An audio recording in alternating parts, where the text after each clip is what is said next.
Hola, es un gusto para mí estar delante de ustedes y hacerles saber que hoy estamos dando inicio a este canal, al cual hemos llamado Y esta es la vida eterna.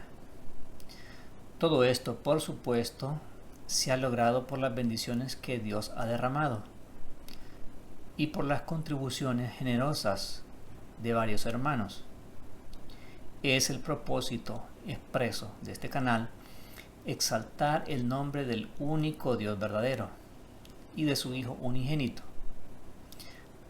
presentando temas bíblicos, temas de interés para la formación del pueblo de Dios en este mundo. Si los esfuerzos realizados por múltiples personas en este canal pueden llegar a alcanzar, aunque sea a una persona, y ser el medio por el cual ésta alcance la vida eterna, entonces consideraremos que todos los esfuerzos realizados no fueron en vano. Con la ayuda del poder de Dios y con la de ustedes, como espectadores y seguidores, podremos alcanzar nuestro objetivo. Muy probablemente, los resultados de este canal, en su totalidad, serán descubiertos cuando, por la gracia de Dios, nos encontremos entre los redimidos. Mi nombre es Alexis Escobar y es para mí un privilegio y una responsabilidad formar parte de este medio de comunicación para sumar personas al reino de Dios y ser un medio de esperanza para aquellos que han sido alcanzados por estos últimos tiempos. Bien, daremos inicio a nuestro tema de este día y lo hemos titulado Reglas básicas para la interpretación de las Sagradas Escrituras. Como bien comprendemos, en todo trabajo, en toda empresa, en toda organización, existen reglas, existen directrices, leyes, estatutos, para que todo esto funcione de la mejor manera. Es lógico esperar de que lo mismo sea aplicable al estudio de las Escrituras, ya que si no disponemos de reglas que sean extraídas de las mismas Escrituras para darle una correcta interpretación, podemos llegar a conclusiones que estén muy separadas de la verdad. Y esto, en términos prácticos, en términos de evangelio, podría conducirnos a practicar un evangelio muy diferente al que se encuentra realmente en las Escrituras. Por lo tanto, es de vital interés para todos aquellos que tienen hambre y sed de escudriñar las Escrituras, conocer estas reglas y practicarlas. Si las respetamos, podremos llegar a conclusiones que estén en armonía con cada una de las partes de las Escrituras. Bien, la regla número 1, de la cual usaremos constantemente, es esta: toda la Escritura es inspirada, todo es verdad y todo debe ser incluido en el momento de cualquier estudio bíblico. Vamos a buscar en nuestras Biblias en la segunda carta a Timoteo, capítulo 3, versículo 16. Y se nos dice ahí: toda la Escritura es inspirada por Dios y es útil para enseñar, para redarguir, para corregir, para instruir en justicia. Este texto nos ofrece la idea clara de que todo lo que encontramos en las Escrituras, desde Génesis hasta el último libro de la Biblia, el Apocalipsis, todo es inspirado por Dios. Por lo tanto, todo nos será útil para sacar conclusiones que estén en armonía con cada palabra que sale de la boca de Dios. También en el libro de Mateo, capítulo 5, versículo 18, se nos dice lo siguiente: porque de cierto os digo que hasta que perezcan el cielo y la tierra, ni una jota ni una tilde perecerá de la ley, hasta que todas las cosas sean cumplidas. Para Dios es tan importante cada cosa incluida en su palabra. Jesús lo dijo con su propia boca: ni una jota ni una tilde desaparecerá de la ley hasta que todas las cosas se cumplan. También se nos advierte algo con respecto a esto en el libro de Deuteronomio capítulo 29, versículo 29. Se nos dice: las cosas secretas pertenecen a Jehová nuestro Dios, pero las reveladas son para nosotros y para nuestros hijos para siempre, para que cumplamos todas las palabras de esta ley. Bien, aquí se nos advierte algo, que lo que está revelado es revelado para nosotros, pero lo encubierto del Señor es para Él. Dios ve bien cuando nos revela ciertas cosas, así que tenemos que respetar estas reglas para no introducirnos en terrenos que Dios no nos permite que nos acerquemos, ya que podría perjudicarnos. Bien, avanzamos con nuestra regla número 2. Nada podemos agregarle a las escrituras y nada podemos quitarle. Veamos lo que dice el libro de Deuteronomio capítulo 4, versículo 2. Se nos dice: no añadiréis a la palabra que yo os mando, ni disminuiréis de ella, para que guardéis los mandamientos del Señor vuestro Dios que yo os ordené. Aquí se nos indica que de lo que Dios ha inspirado a los profetas y ha sido escrito, no debemos añadir y tampoco debemos quitar. También se nos dice en el libro de Deuteronomio, capítulo 12, versículo 32, lo siguiente: guardaréis de hacer todo lo que yo os mando, no añadiréis a ello, ni quitaréis a ello. La palabra de Dios es clara. También se nos dice en Apocalipsis capítulo 22, versículos 18 al 19. Porque yo testifico a cualquiera que oye estas palabras de la profecía de este libro: si alguno añadiere a estas cosas, Dios pondrá sobre él las plagas que están escritas en este libro. Y si alguno disminuyere de las palabras del libro de esta profecía, Dios quitará su parte del libro de la vida, y de la santa ciudad, y de las cosas que están escritas en este libro.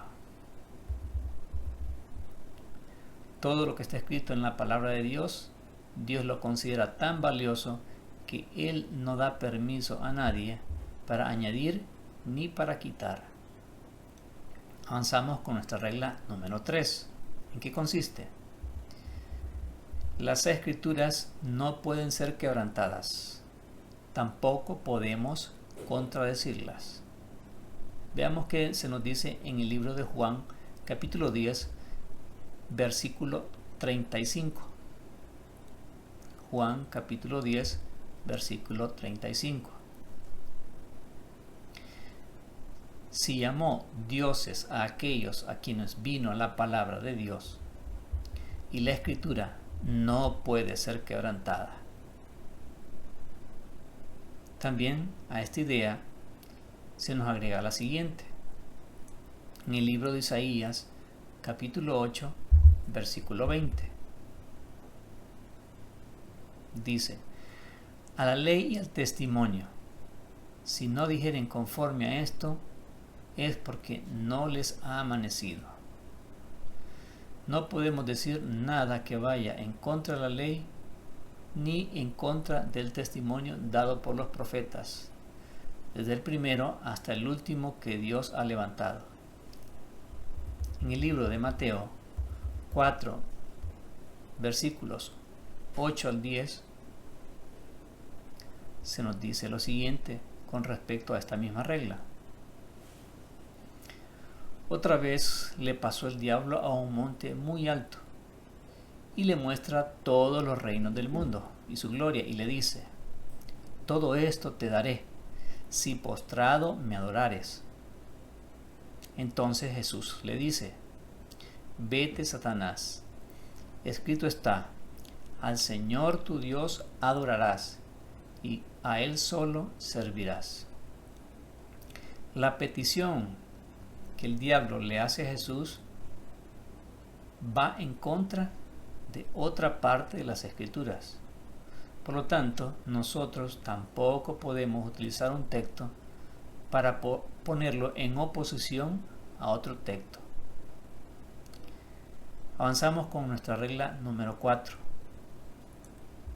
la cual dice: las Escrituras explican a las Escrituras.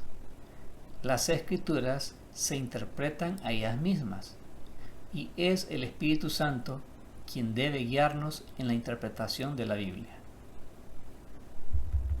Se nos dice en el libro de Isaías, capítulo 28, versículos 9 al 10. ¿A quién se enseñará ciencia? ¿O a quién se hará entender doctrina?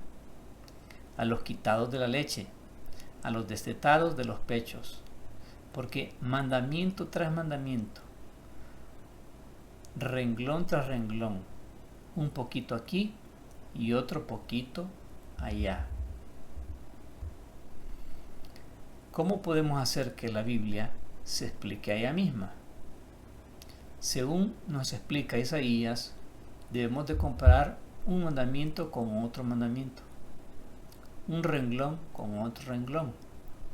Tenemos que extraer un poquito de aquí y otro poquito de allá. Todo aquello que hable de lo mismo debemos compararlo para sacar conclusiones que estén en armonía con la palabra de Dios. En el libro de Mateo, capítulo 4, versículos 6 al 7, se nos dice lo siguiente.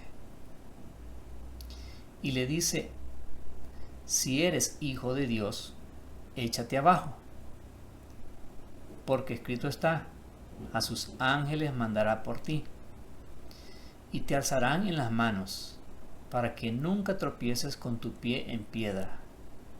Pero Jesús le dijo: escrito está, además, no tentarás al Señor tu Dios. El enemigo de Dios está utilizando las Escrituras de una manera incorrecta. Está omitiendo partes.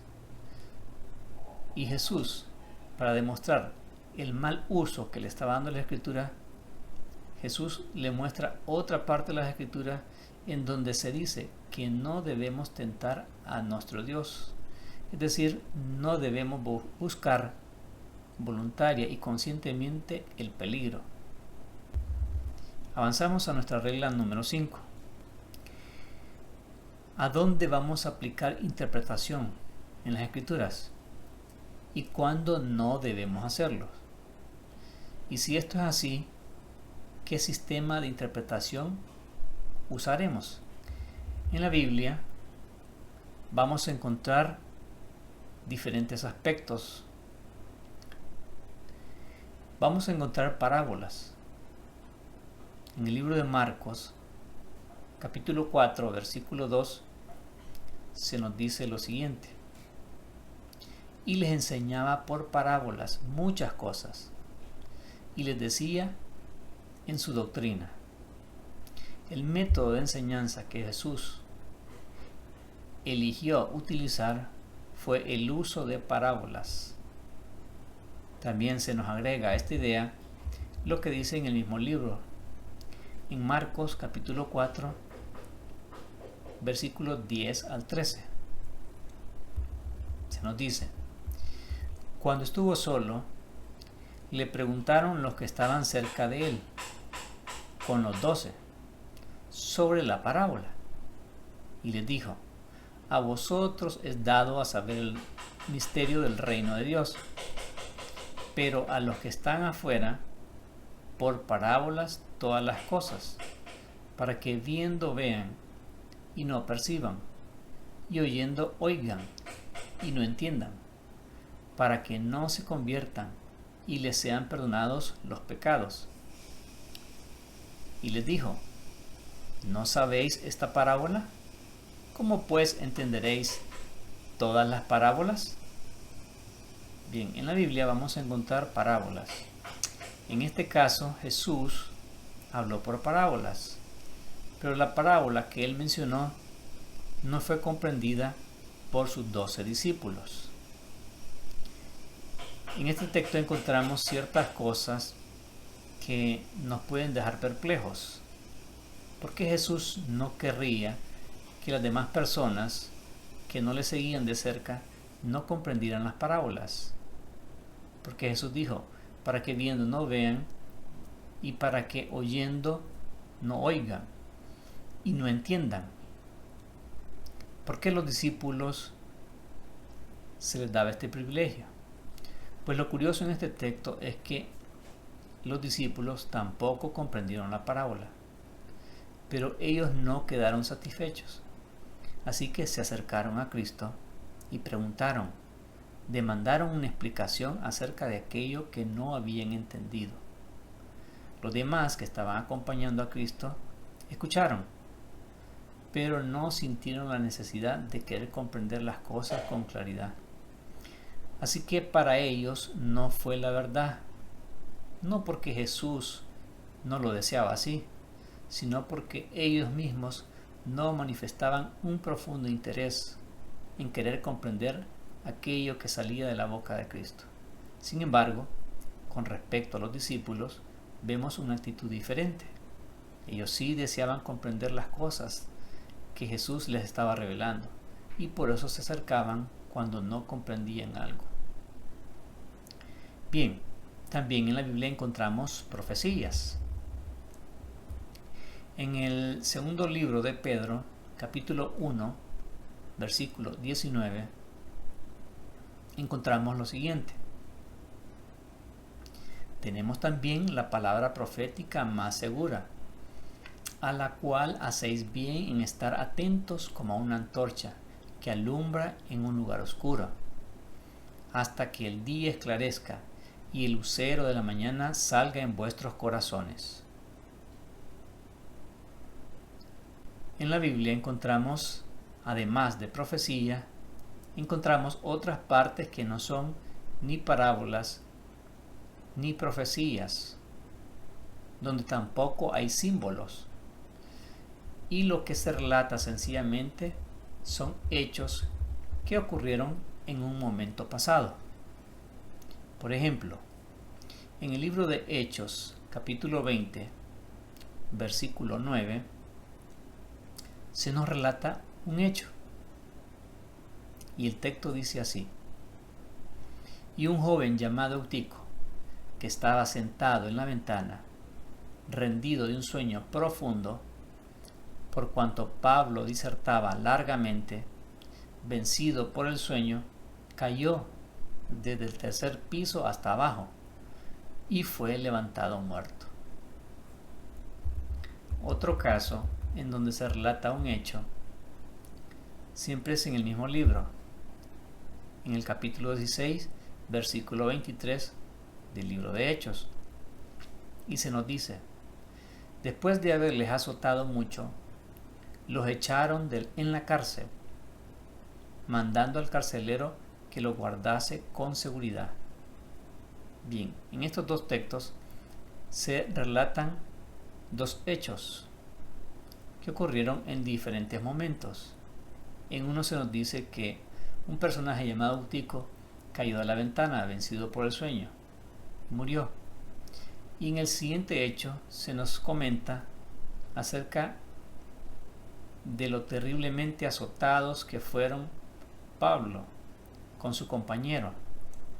En ambos casos, sencillamente se está relatando un hecho que ocurrió. Entonces, ¿cuándo es que debemos aplicar interpretación y cuándo no lo debemos de hacer. Vamos a aplicar interpretación en donde encontremos profecías, parábolas, analogías, en donde podamos ver que hay símbolos. Y vamos a permitir que la Biblia explique sus símbolos con otras partes que se encuentran en la Escritura. Vamos a aplicar interpretación cuando el texto lo requiera, es decir, en donde pueda que exista una mezcla de símbolos y aspectos literales. Ahora, ¿cuándo es que no aplicaremos interpretación? Cuando los textos o relatos no clasifiquen en lo anteriormente mencionado.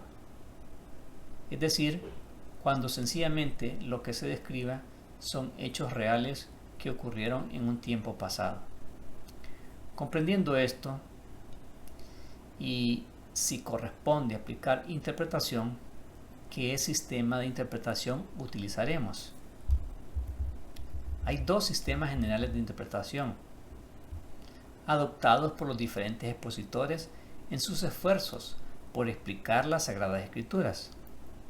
El primero es el sistema místico o espiritualizador, inventado por Orígenes, para vergüenza de la sana crítica y la maldición de la cristiandad. El segundo sistema es el sistema de interpretación literal, usado por hombres como Tyndale, Lutero y todos los reformadores, y este proporciona una base para cada paso adelante que se ha dado hasta ahora en la reforma, que va del error a la verdad, tal como se enseña en las Escrituras. Según el primer sistema, se supone que toda declaración tiene un sentido místico u oculto y que es competencia del intérprete sacar a relucir. Según el sistema segundo, toda declaración debe tomarse en su sentido más obvio y literal, excepto cuando el contexto y las leyes conocidas del lenguaje muestren que los términos son figurativos y no literales. Y todo lo que es figurativo debe ser explicado por otras porciones de la Biblia que son literales. Por el método místico de Orígenes, es inútil esperar una comprensión uniforme de Daniel, o del Apocalipsis, o de cualquier otro libro de la Biblia, porque ese sistema, si es que se puede llamar sistema, no conoce otra ley que la imaginación desenfrenada de sus partidarios, y de allí que haya de su parte muchas interpretaciones diferentes de las Escrituras como fantasías diferentes de distintos escritores. Por el método literal, todo está sujeto a una ley bien establecida y claramente definida. Y visto desde este punto de vista, el lector se sorprenderá al ver cuán simples, fáciles y claras se vuelven a la vez muchas partes de las Escrituras, que según cualquier otro sistema son oscuras e insolubles. Se admite que en la Biblia se utilizan muchas figuras y que gran parte de los libros considerados, especialmente el del Apocalipsis, está revestido de un lenguaje simbólico, pero también se afirma que las Escrituras no introducen ninguna figura que no proporcionen en alguna parte un lenguaje literal para explicar. Avanzamos con nuestra regla número 6. Nuestras conclusiones deben estar en armonía con la ley y los testimonios, es decir, deben estar en armonía con cada texto de la Biblia. En el libro de Isaías, capítulo 8, versículo 20, se nos dice: a la ley y al testimonio, si no dijeren conforme a esto, es porque no les ha amanecido. Todo lo que se dice a través de la ley y a través del testimonio de todos los profetas, si nuestras conclusiones contradicen algo de esto, esto significa que nuestra conclusión puede estar alejada de la realidad. avanzamos a nuestra regla número 7.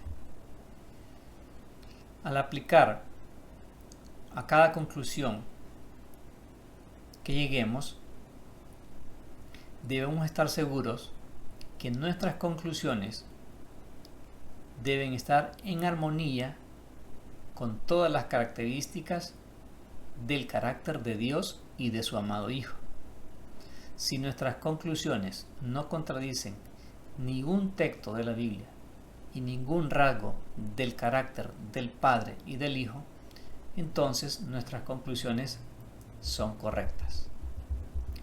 Nuestras conclusiones, como último consejo, deben ser abiertas a una ampliación, es decir, no deben ser cerradas. No debemos considerar que las conclusiones a las que hemos llegado son absolutas, ya que la palabra de Dios es eterna y la revelación de ella misma continuará por la eternidad. Y concluimos con este texto. En el libro de Oseas, capítulo 6, versículo 3, se nos dice: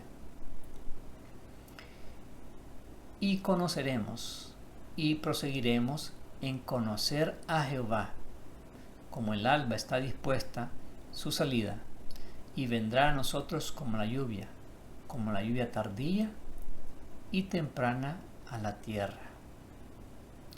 Si nosotros hacemos un uso honesto y correcto de estas reglas, pues con mucha seguridad encontraremos que la Biblia se comenzará a abrir frente a nuestros ojos, y aquellas partes que parecían oscuras y difíciles de comprender se volverán claras y más sencillas. De este modo podremos decir lo mismo que dijo Isaías cuando escudriñaba las escrituras de su tiempo: fueron tus palabras halladas y yo las comí, y fueron por gozo y por alegría de mi corazón. Es nuestro deseo que estas reglas puedan ser utilizadas en cada estudio de la Biblia, para que nuestras conclusiones estén en completa armonía con cada texto que forman las Escrituras, y de este modo poder comprender mejor el Evangelio, que nos transformará y nos hará según la semejanza del amado Hijo de Dios. Esperamos que este tema sea de mucha bendición para ustedes. Si les ha gustado y consideran que les puede servir, por favor denle un like y suscríbanse al canal, ya que a través de esto ustedes podrán ayudarnos para que estas verdades puedan llegar a muchas personas. Que Dios les bendiga. Será hasta un próximo video.